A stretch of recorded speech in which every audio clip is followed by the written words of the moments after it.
back with that song. That's a big song for him. I just love the whole feel of this new CD that he came back with.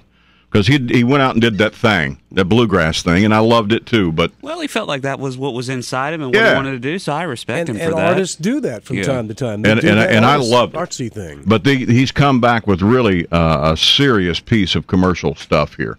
And it seems to be doing very well for him. Absolutely. I'm just real happy for him. We were talking about great shows the other day, songwriter kind of shows. They're going to have one, and I'm going to go ahead and mention this, even though I don't know that I've got permission. But that's never stopped you before. Well, no, that's what I'm thinking. You know, what are they going to do? Because I'm thinking about taking a month off anyway. Put me on probation. Down at the Windjammer, Bobby has put together a show for Friday night, December 2nd. It's a busy weekend, I know, but Friday night, December 2nd, he's got 3 of our old friends on stage, and it's going to be a great singer-songwriter night, just like we were talking about a minute ago in New York, just like we have done for years at the PAC with Evening with the Stars. In fact, Rob Crosby, who's going to be there, has performed on our Evening with the Stars. He will be on stage that night. Ed Honeycutt, who has worked with us many times, will be on stage. John Brannon will be on stage that night. Wow, that's good. And they're going to be doing a sit-around talk and singer-songwriter night. It'll just be an incredible night out there on the front beach. And between the 3 of these guys, literally, I mean, they've written stuff for Reba, they've written stuff for the Eagles, Lady Antebellum, Willie Nelson, Martina McBride, Brooks and Dunn. Yeah, you'll recognize the music that you hear, and you'll hear it from the guys that wrote it. And I always love that perspective. Yeah. To listen to. They know how to interpret the songs that they wrote. Exactly, and a lot of times it sounds nothing like the commercial version. Yeah. But it's really a great way to see a show. And I don't think this is a benefit for anything, but it'd just be if you like that kind of stuff, which I do. Yeah. I think that's going to be a great show. Bobby's got another one coming up this Saturday. That is a 100% benefit that is going to be a great show, and I'm excited about it because these are some of my favorite local and regional peoples. And this is the one for the Crisis Ministry. Yeah, the New Men's Shelter and Soup Kitchen down at the Crisis Ministry. That's awesome. 100% of the proceeds benefit that project, and it's a night of music Saturday night. Doors open at 7, so it's early. 7:15, the Future Trunks will play. 8 o'clock, God, I love Mac Leapart. Is going to be on. I mean, that's not the name of the band. It's Mac Leapart. I'm just saying, God, I love Mac Leapart. In a very manly way. Right. Now, I like his music. You have a bromance with him. Exactly. He's at 8. 9 o'clock, Dim Taylor Boys is going to be on stage. That's a band. And at 10 o'clock, A Fragile Tomorrow, Daniel Howe finishing the night up at 11 o'clock. And so we've got some really great local and regional bands playing, and it's $10 at the door. So it's live entertainment all night. All night for $10. Long. That's great. And every penny of your $10 goes directly to the Crisis Ministry. Well, we need to pack that place up. So get out Saturday night and have a good time with us. I absolutely plan to be there and hope you will too. I ran into Bobby when we did the Eli Young Band over because he does the sound for all those shows. Yeah, he's a great guy. And Bobby's been at the forefront of the live music thing for 30 years. Right. And I asked him, I said, Bobby, how long have we been working together? I don't know, 20, 25 years, I guess. I said, how long have you been at the Jammer? He said, 30 years. This year, 30 years. And I said, and how'd you start? He said, I went to work washing dishes to pay off a bar tab. What a great story. And he ended up getting a full-time job washing dishes and then a full-time job closing up at night. And then eventually, and now he runs the joint and has successfully for years. How about that? But it's just a great place to go hang. Yeah. So I'm just saying, we got a couple of great shows coming through town out on the front beach. Go enjoy them if you can. Weasel Total Traffic from the Gerald's Tires Michelin Harmony Traffic Center. Our big trouble spot right now is an accident on the Don Holt Bridge, so expect to see delays as you make your way through that area. In Dorchester County, we've got a stalled vehicle, 95 southbound at exit 82, and a crash.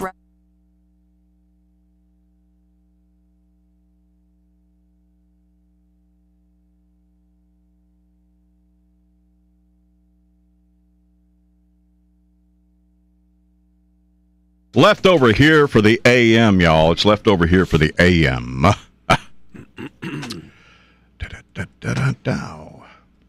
Checking your Weasel weather. Clouds this morning. Chance for scattered shower or two still around. Going to clear out later this afternoon. Temperatures just going to drop all day. 61 is what they say it will be around 6 o'clock tonight. No, screwed that up. Sorry. Checking your Weasel weather. Cloudy skies this morning. Maybe a scattered shower still left, but then clearing out and temperatures cooling down. In fact, tonight's low, 38 degrees. The high tomorrow, 58. Dun-dun-dun-dun-dun.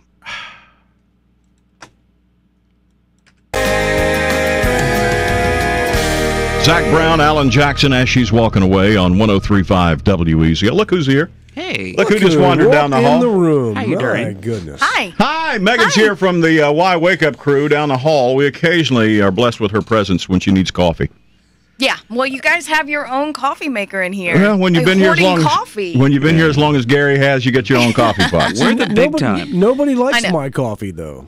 What do you drink? Because I don't like what we have in our kitchen. Well, you won't like that either. No, I'll tell you right now. That's, no, and I'm glad you stopped by because you. I saw yesterday they announced the Sexiest Man Alive thing, People Magazine, and my first thought was, boy, I wonder what Megan thinks of that. Well, I would first of all like to say that I think all three of you got robbed.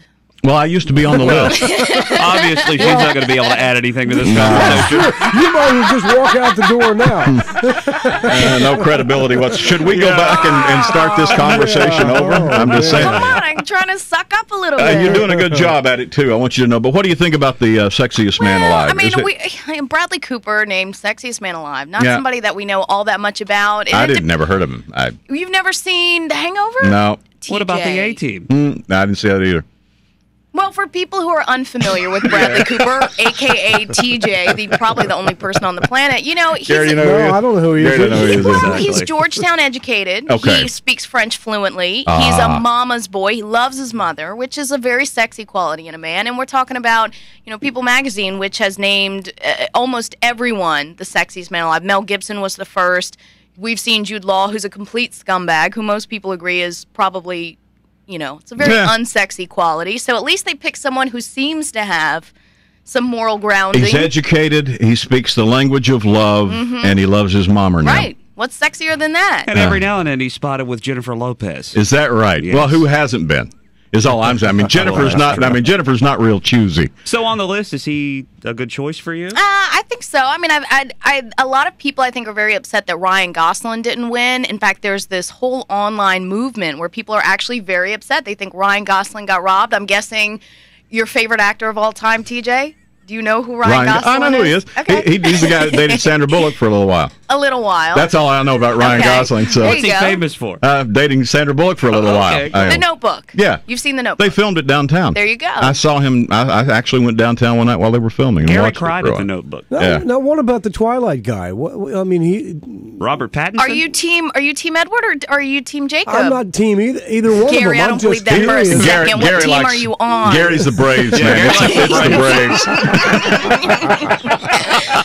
What about you? You team Edward? Or team Jacob all the way. Yeah, bring me that little Taylor Lautner shirtless. Yeah? Would you hurt him? I would hurt him. You would hurt him. And you haven't... I think he's legal now, too. You haven't mentioned Clooney. George Clooney's been Sexiest Man Alive. He's already had the title. Well, you can't help it if you still got it. Plus, he does still got it, though. He's not an old man. He's an old man. He is a sexy old man. Yeah, I mean, would you hurt George Clooney? I would hurt George Clooney. That's what I'm saying. I'd break his back. That's it. And then roll him right to the old folks home. Yes, that's it. Here, George, have your pablum. The sexiest man named the sexiest man in country music. Guess who? Who? Trace Adkins. Oh, I would have said Kenny. Well, Tim. No, Tim. He's on the list. Good. Trace Adkins? Trace Adkins voted the sexiest man in country music. Was this only a poll done in Monk's Corner? Yeah, it's on Facebook. Bill did a Facebook question. I got to. You better get back down the hall. Yes, I got to go. Thank you. Megan from Y Wake Up Crew. Good morning. Thanks for being here. Weasel Total Traffic.